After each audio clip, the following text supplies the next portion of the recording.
Assalamualaikum warahmatullahi wabarakatuh. Pada kesempatan kali ini saya akan membahas review artikel yang berjudul Sintesis Karbon Anode dari biomasa dengan metode pemanasan sebagai material semikonduktor pada solar cell. Pertama-tama saya akan membahas tentang latar belakang kenapa saya memilih artikel kali ini. Adapun bagian-bagian dari solar cell yang bisa dijadikan kritikan itu bisa dimulai dari lapisan transparannya. Di sini lapisan transparannya itu berfungsi sebagai menutupi lapisan di bawahnya atau melindungi sang surya dari debu dan juga kotoran. Di sini lapisan transparan juga harus bersifat konduktif karena dia berfungsi sebagai termometer positif pada sang surya. Kemudian di bawahnya ada lapisan anti-reflection. Lapisan ini tuh berfungsi untuk meminimalkan sinar yang dipantulkan, jadi supaya terjadi maksimal untuk semua sinar agar bisa diabsorb dan menuju ke material semikonduktornya. Di bawah lapisan reflection di situ ada lapisan semikonduktor. Di sini lapisan semikonduktornya itu kita lakukan pendopingan agar menjadi semikonduktor tipe N dan juga tipe P. Untuk semikonduktor tipe N sendiri, dia merupakan semikonduktor pembawa lebih banyak elektron, dan untuk tipe P itu membawa lebih banyak hole. Hal itu bisa terjadi karena untuk semikonduktor tipe N itu didukung dengan atom-atom pentavalen seperti nitrogen, dan untuk semikonduktor tipe P itu didukung dengan atom-atom trivalen seperti boron. Sehingga ketika atom karbon itu berikatan dengan nitrogen yang memiliki elektrovalensi 5, maka akan ada satu elektron bebas. Hal itu yang membuat si tipe N ini lebih bermata negatif. Dan untuk yang si tipe P itu untuk atom trivalen, sehingga ketika dia berikatan dengan karbon, maka akan ada satu elektron dari karbon yang tidak berikatan, sehingga menimbulkan hole. Itulah sebabnya kenapa di tipe P itu mengandung lebih banyak hole dibandingkan dengan elektron. Kemudian mekanisme singkatnya ketika sinar masuk menembus ke lapisan transparan, kemudian ke lapisan anti-reflection, kemudian menuju ke lapisan semikonduktor. Di lapisan semikonduktor ini merupakan bagian inti dari solar cell. Jadi ketika bagian tipe N itu dikenai oleh dikenai oleh sinar, maka elektron akan tereksitasi sehingga akan terjadi difusi elektron dan juga difusi si hole pada daerah persimpangan hingga terjadi kesetimbangan. Nah, ketika si hole bergerak ke tipe N itu membuat si tipe N itu lebih bermuatan positif, dan si tipe P karena terjadi pergerakan si elektron dia menjadi bermuatan lebih negatif pada daerah persimpangannya. Itulah yang membuat muncul medan listrik di daerah persimpangan itu yang bisa menghasilkan arus listrik. Di sini yang bisa dikritisi itu mungkin dari segi lapisan anti-reflection, lapisan transparan juga lateral semikonduktor. Tapi dalam kesempatan kali ini saya akan membahas untuk pengembangan dari segi material semikonduktornya, karena yang bisa digunakan adalah silikon. Tapi di sini saya menggunakan karbon karena silikon dan juga karbon berada pada golongan yang sama sehingga memiliki kemiripan sifat, tetapi si karbon memiliki beberapa keunggulan dibandingkan dengan silikon.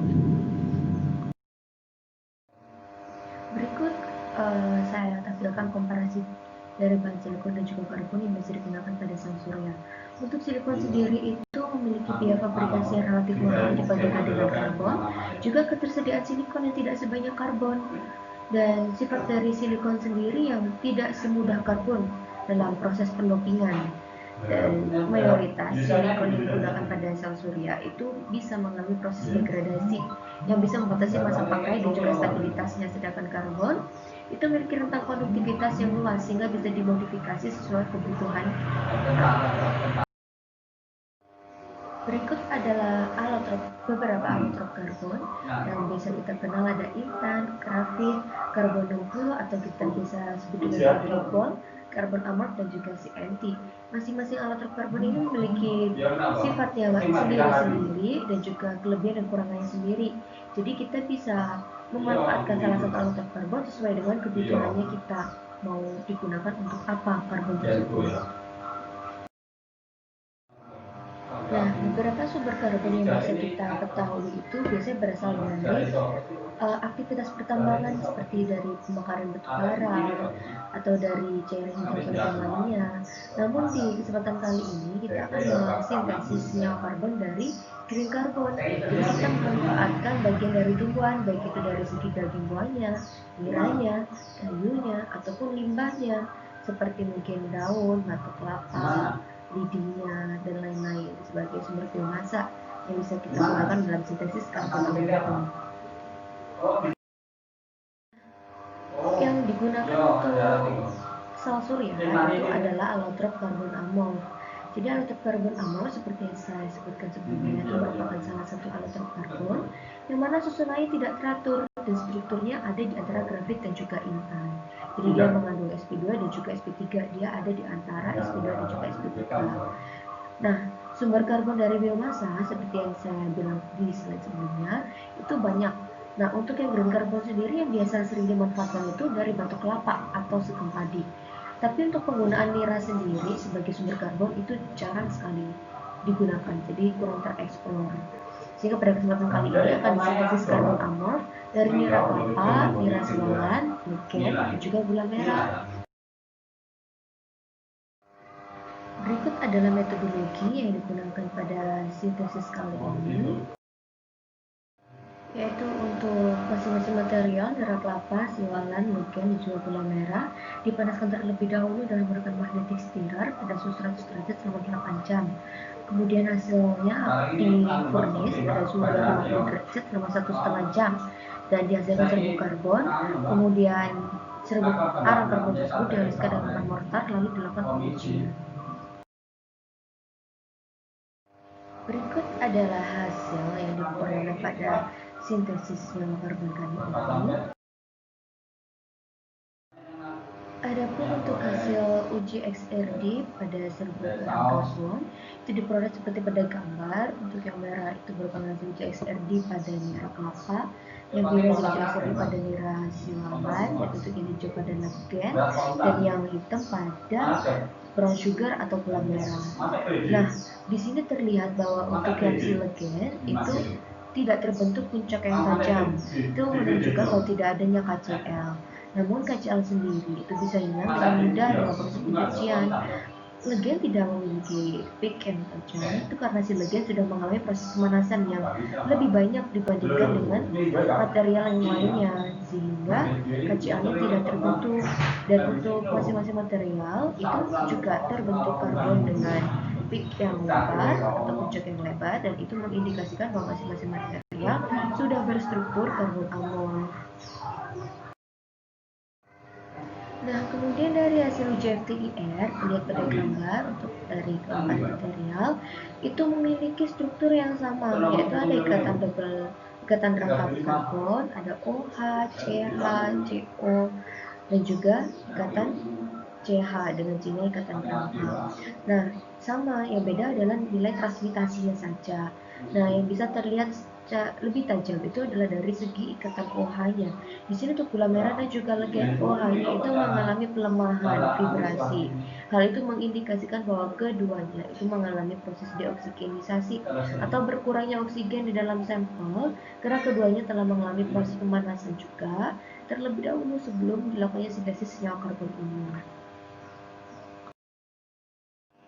Nah, kemudian dari hasil uji FPP untuk masing-masing sampel diperoleh nilai konduktivitas dan juga energi gap yang berbeda-beda.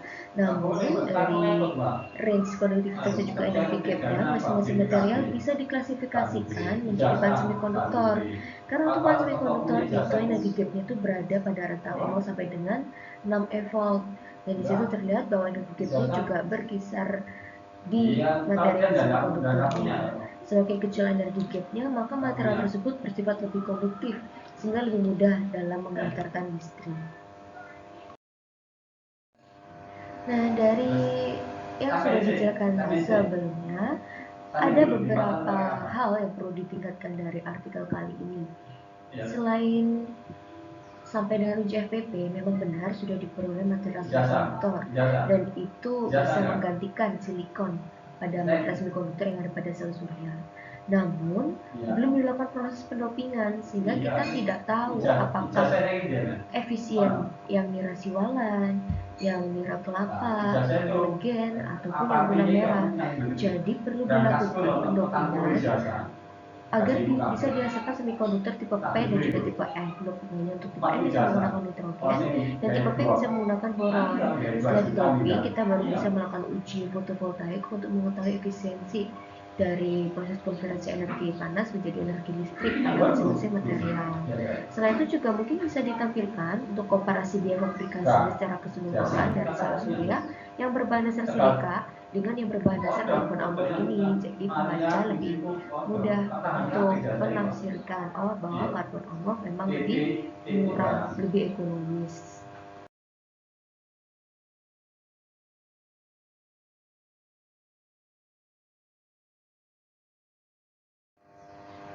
Adapun kesimpulan yang bisa diperoleh yaitu sintesis karbon dari bahan nira kelapa, siwalan, gula merah, dan juga legen pada proses pemanasan pada suhu 50 derajat selama 1,5 jam itu berhasil untuk karbon amorf yang dibuktikan dari hasil uji XRD pada suhu 2 di atas sekitar 20 derajat, dan dari segi hasil uji FTIR diperoleh ikatannya sama, yang berbeda hanya nilai transmitasinya saja, dan dari hasil uji FPP diperoleh bahwa semua material tersebut itu merupakan bahan semikonduktor sehingga berfungsi mematikan silika pada sel.